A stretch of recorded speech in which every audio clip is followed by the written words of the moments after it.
And joining us now to discuss the nuclear talks and recent events, including the tragic execution of her father, kidnapped and tortured Iranian freedom fighter Jamshid Sharmad, is his daughter, a geopolitical expert herself, Ghazaleh Sharmad. Ghazaleh, welcome. I want to start by asking about your father and the concerning trend of hostage-taking, whether by the regime or by Hamas in Gaza. Could you break down for our viewers how your father's body was returned to Germany? Thank you, Emily, and thank you for standing with us for so long. We've discussed so much about the hostages in Gaza and the hostage business of the Islamic regime that has been going on for 45 years. You were with us in Berlin this Friday when we received the dead body of my father, who was kidnapped to Iran, tortured for 5 years, executed last October, and we received his body in pieces. So when we saw my father mutilated in such a way, I can't put in words what we saw there, because it is just beyond words. But me and my brother couldn't recognize my father. We saw his mouth open with only 2 teeth still in his mouth. His tongue was cut out. His heart was cut out. His voice box, his larynx were cut out. So many organs of his body were removed, and that it just shows you the amount of barbarism that you see from this regime. This is not just a normal war or normal anything. This is from times of barbaric times where you would not just kill a person, but be such a beast and monster that you don't even return the dead corpse in one piece, but take out organs. So this is to understand who we're dealing with and who we have to get rid of, and it explains the pure evil that we're facing. Now, you've been very outspoken about the current nuclear talks and have even called to halt the current negotiations between the U.S. and the Islamic regime. Can you explain why these talks actually serve the interests of the regime?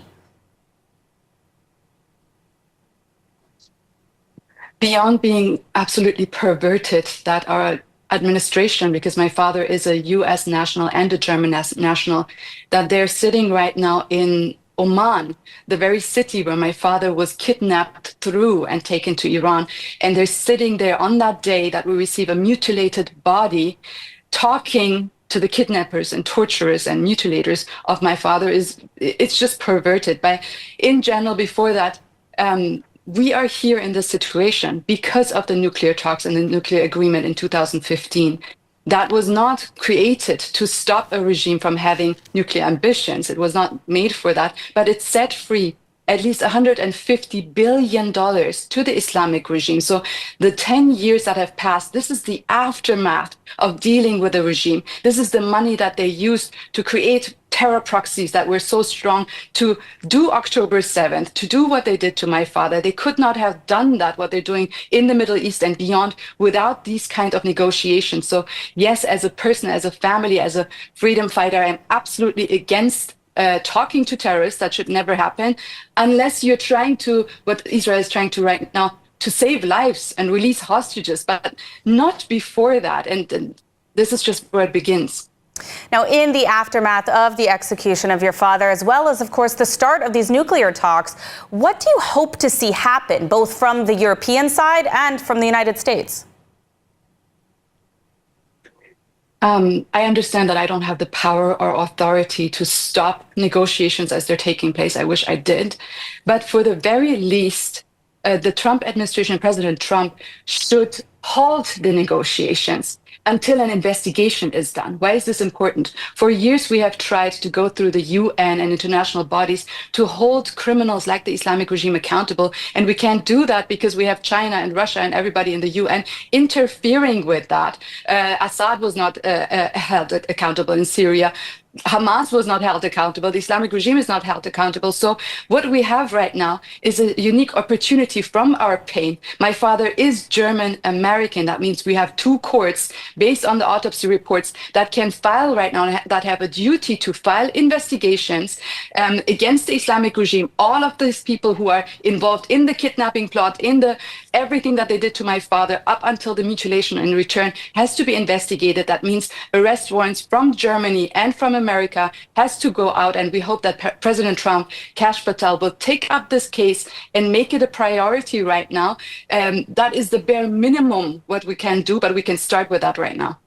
Now, finally, I know you've been a staunch advocate for hostage families, you yourself, of course, tragically being one. I'm wondering if you have a final message for the Israeli hostage families, in addition to the Iranian community, which has faced this same terrorism for 45 years.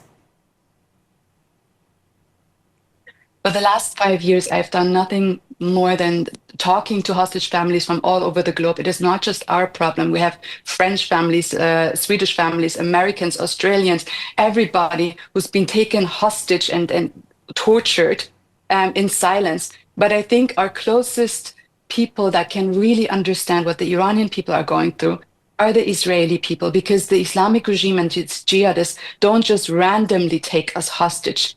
It is out of their hate for their people. So they hate Iranians. They are not the Iranian regime. They're the Islamic regime that wants to kill Iranians, that wants to destroy our identity, that wants to kill Jews, that wants to kill Israel, that wants to destroy the identity. So when I see the hostage families from Gaza, the Israelis, it is a completely different connection, because they're going through the same pain that not only my family has gone through by receiving our loved ones in such a state, but the Iranian people in Iran who are fighting this regime are hostages. They're held hostage by the Islamic regime for 45 years. They're mutilated, they're killed, they're kidnapped. All of this is happening, but in silence, because the media is not showing it. So to those families, you are not alone. You have a nation behind you. The nation of Iran is not the Islamic regime. We are in this together. We will fight with you together until we are both free and we can both sing and dance again and be united as we were for millennia. All right, we're unfortunately out of time, but I want to thank you, Ghazaleh, for joining us today. Thank you.